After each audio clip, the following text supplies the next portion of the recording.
మన దోషములన్నిటినీ క్షమించి మన సంకటములన్నిటినీ కుదుర్చువాడైన యేసుక్రీస్తు ప్రభువా నామంలో మీ అందరికీ నా హృదయపూర్వక శుభములు తెలుపుకుంటున్నాను. ఈ రోజు మన ధ్యానం మత్తయి సువార్త 26వ అధ్యాయం 57 నుంచి 68 వచనాల వరకు. 57వ వచనంలో యేసుప్రభుని పట్టుకుని వారి ప్రధాన యాజకుడైన కయప దగ్గరకు తీసుకుని వెళ్లడం మనం చూస్తాం. ఈ కయప ప్రధాన యాజకుడు. ఇతడు యోహాను సువార్త 11వ అధ్యాయం 49 నుంచి 52 వచనాల్లో రాయబడిన విధంగా ఒక మనుష్యుడు ప్రజల కొరకు చనిపోవడం ఉపయుక్తమని మీరు ఆలోచించుకున్నారు అని యేసుప్రభుని గురించి ప్రవచించిన ఒక వ్యక్తి. అయినా యేసుప్రభుని గురించి చాలా దుర్మార్గమైన తీర్పును చేయించాడు. దీన్ని బట్టి మనకు అర్థమవుతుంది, ఒక వ్యక్తికి ప్రవచనం ఉన్నంత మాత్రాన వారు పూర్తిగా దేవునికి సమర్పించుకున్న వారు కారు అని. ఇంకా ఈ రోజు మన వాక్య భాగంలోనికి మనం వస్తే యేసుప్రభుని పట్టుకుని కయప ఇంటికి తీసుకుని వెళ్తారు. ఆయన ముందు యేసుప్రభుపై తప్పుడు సాక్షులు నిలబెడతారు. చివరికి కయప నేరుగా యేసుప్రభునే అడుగుతాడు, నీవు దేవుని కుమారుడవా అని. ఆయన సమాధానం ఇచ్చిన వెంటనే కయప తన వస్త్రం చింపుకుని దూషణ చేశాడని తీర్పు ఇచ్చాడు. అలా ఎందుకు వస్త్రాలు చింపుకున్నాడంటే ప్రభు ఇచ్చిన సమాధానం ఏంటో ఒకసారి మనం ఆలోచించాలి. 64వ వచనంలో ప్రభు అంటున్నారు, ఇది మొదలుకుని మనిషి కుమారుడు సర్వశక్తిని కుడిపార్శ్వన కూర్చున్నటయు ఆకాశ మేఘారుడై వచ్చుటయు మీరు చూతురు అని. ఈ మాట ప్రభు పలికిన వెంటనే కయప ఇంకా ఇది దేవదూషణ అని, ఇక సాక్షులతో మనకు పని లేదు, ఇంక ఈయన మరణానికి పాత్రుడు అని చెప్పి ఆయన ముఖం మీద ఉమ్మి వేసి గుద్ది కొందరు ఆయన నరచేతులతో కొట్టి నిన్నెవరు కొట్టారో చెప్పు అనడానికి ప్రభుని అప్పగించారు. యేసుక్రీస్తు ప్రభు వారిని మరణశిక్షకు తగినవాడిగా తేల్చిన తీర్పులో ప్రధాన పాత్రధారి ఈ కయప. ఈ కయప యూదుల ప్రధాన యాజకుడు, అంటే లేవీయుడు. ధర్మశాస్త్రం అంతా తెలిసినవాడు, యాజకత్వం ఇంకా బాగా ఎరిగినవాడు. అయినప్పటికీ అసూయ, అంధత్వం, రాజకీయ ప్రయోజనం కోరటం వీటన్నిటి వలన అతడు సత్యాన్ని నిరాకరించడమే కాకుండా సృష్టికర్త అయిన దేవుని అవమానించడంలో ప్రధాన పాత్ర పోషించాడు. అతను ఒక పక్క దేవుని అవమానిస్తూనే ఆ నెపం యేసుక్రీస్తు మీద మోపుతూ ఉన్నాడు. ఆయనే అంటే యేసుక్రీస్తు ప్రభువారే దేవదూషణ చేస్తున్నారు అని. ప్రధాన యాజకుడు అంటేనే మందిరంలో సేవ చేసేవాడు. వారికి ఖచ్చితంగా తెలుసు, ఒకటి అబద్ధ సాక్ష్యము చెప్పించకూడదు అని. కానీ ఇక్కడ 59వ వచనాన్ని చూసినట్లయితే ప్రధాన యాజకులను మహాసభ వారందరూ యేసును చంపవలనని ఆయనకు విరోధంగా అబద్ధ సాక్ష్యం వెదకుచుండిరి అని రాయబడింది. ఇదంతా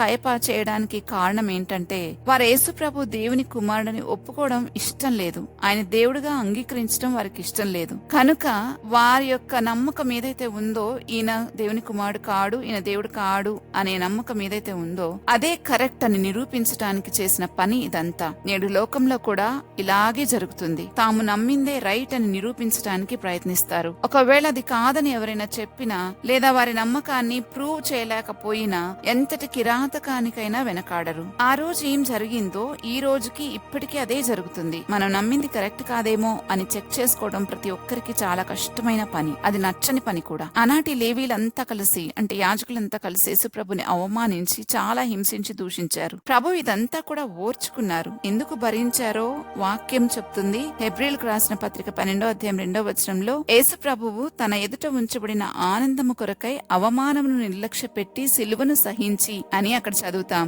ఆయన ఎదుట ఉంచబడిన ఆనందం ఎవరో కాదు, అది మీరు నేనే. మన కోసమే.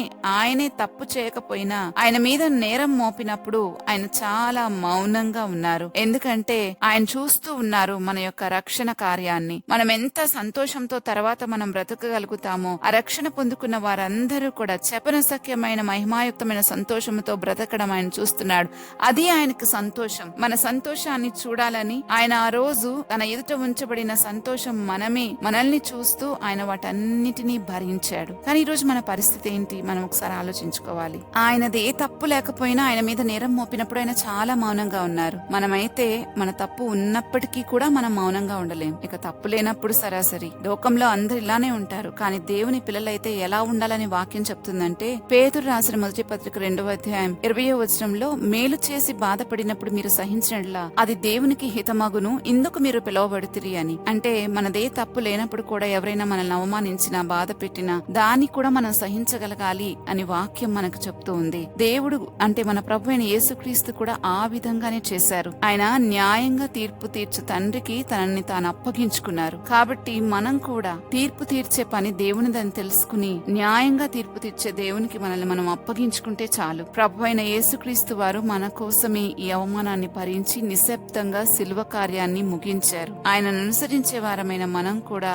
అదే మాదిరిని ఫాలో అవ్వాలి. విశ్వాసంతో ఆయన బాటలో నడవలసిన వారమే కాని వేరొక రీతిగా వేరొక మనసుతో మనం బ్రతికితే గనక మనకు ఆయనకు చాలా ఎడబాటు కలుగుతుంది. కలుగుతుంది. ఆయనతో కలిసి మనం ఉండలేం. ప్రార్థించుకుందామా? మా తండ్రి, మా కోసం ఇంతగా ఓర్చుకుని మా పాపమంతటిని తీసివేసి మమ్మల్ని నీ ఇంటి వారిగా చేసుకున్నందుకే మీకు స్తోత్రాలు చెల్లించుకుంటున్నాం. క్రీస్తు కూడా మీ కొరకు బాధపడి మీరు తన అడుగుజాడల్ని నడుచుకున్నట్లు మీకు మాదిరి ఉంచిపోయినని మిమ్మల్ని గురించి వాక్యం చెప్తుండగా మేము ఎవరెవరినో మాదిరిగా పెట్టుకుని జీవిస్తూ వచ్చాం. మమ్మల్ని క్షమించి నీ స్వరూపంలోకి మార్చమని వేడుకుంటూ ఉన్నాం. ప్రభా, మా కోసం ఎంతో భరించావు అయ్యా. మేమైతే ఇప్పటికే మీకు ఎంతో రుణస్థులం. కానీ రుణానుబంధంగా దీన్ని ఉంచక మాకన్నిటిని నీ కృప ద్వారా ఉచితంగా ఇచ్చినందుకు మీకు స్తుతులు చెల్లిస్తున్నాం. ఇది మాటల్లో వివరించలేని సంగతి. ఎన్నిసార్లు స్తుతించినా సరిపోదు ప్రభా. మేము ఈ లోకమునైనను లోకంలో ఉన్న వాటినైనను ప్రేమింపక నీ చిత్తము చేసే బుద్ధిని ప్రసాదించమని యేసుక్రీస్తు ప్రభా నామంలో అడిగి వేడుకుంటున్నాము తండ్రి. ఆమేన్. రేపటి ధ్యానంలో మరలా తిరిగి కలుద్దాం. అంతవరకు దేవుని కృప మనందరికీ తోడైండును గాక. ఆమేన్.